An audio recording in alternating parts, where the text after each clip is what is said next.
Hi, I'm Teresa Elling from Family Life Church. Welcome to our Maundy Thursday devotional.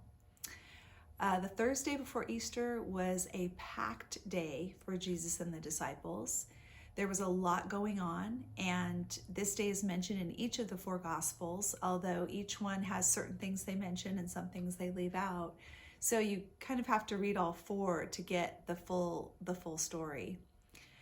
I'm going to give you a little summary right now and just kind of run through what happened in that day. So starting in the morning, Jesus prophesied that the disciples would go and find the upper room, which they did, and begin to prepare it for the Passover meal.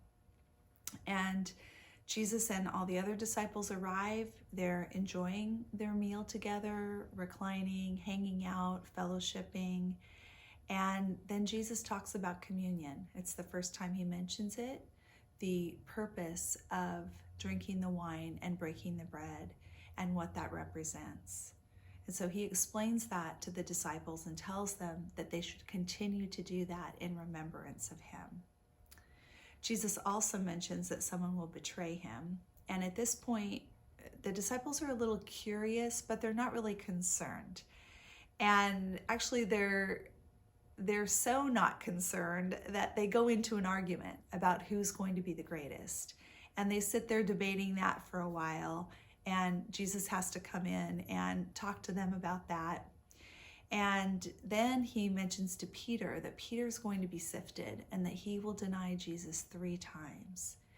And of course, Peter can't even comprehend that. And he says, no, that will never be. I would go to prison. I would die. And only 2 days later, Peter is unable to even acknowledge that he knew Jesus. So, of course, that prophecy did come true. He let Peter in on what was going to happen, and then Peter was aware when that actually did take place. He remembered the words of Jesus, and also that afterwards he would pull himself together and strengthen the body.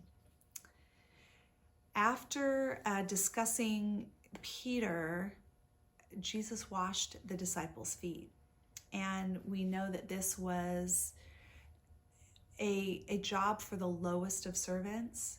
And the disciples really couldn't understand why Jesus was doing this.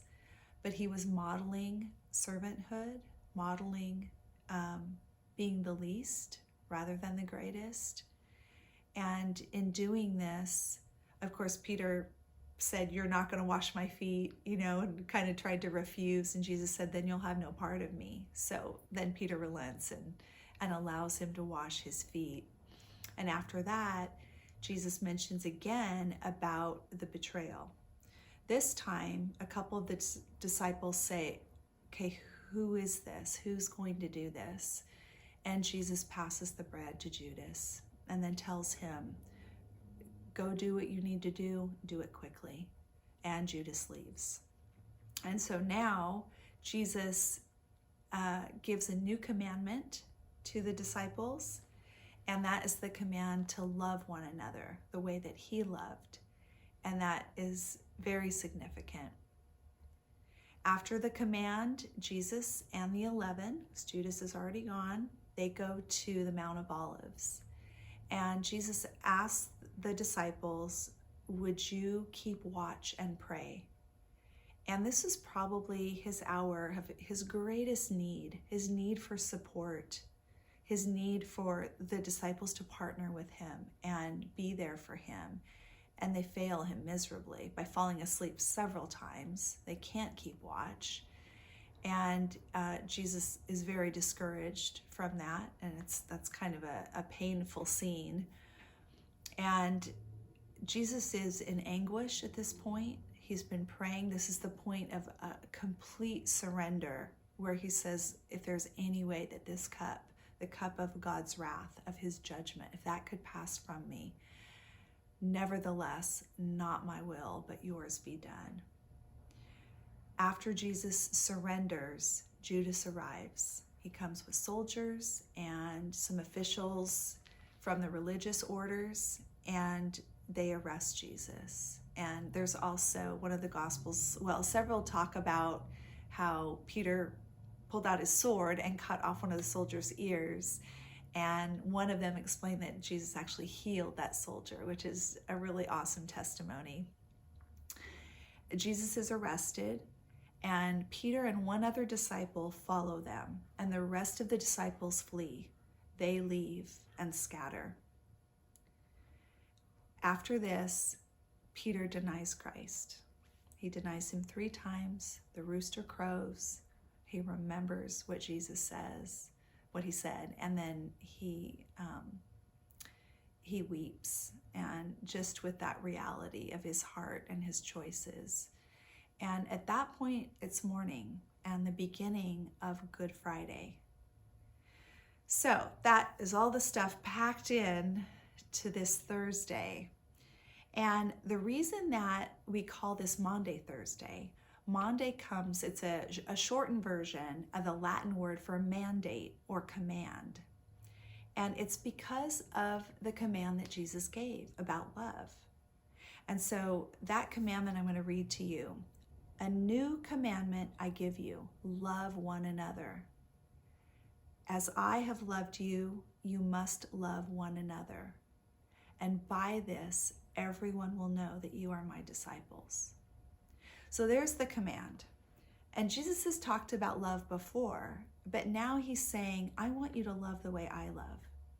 And so that's really it's raising the bar to a whole new level, because Jesus, in the midst of just this day, knowing that the disciples would betray him, they would break out in an argument, they would deny him, they would fall asleep, they would desert him. He knew all of that was going to happen, and he still chose love. He still chose to pursue them, to not guard his heart, to not put up a wall. He let them in.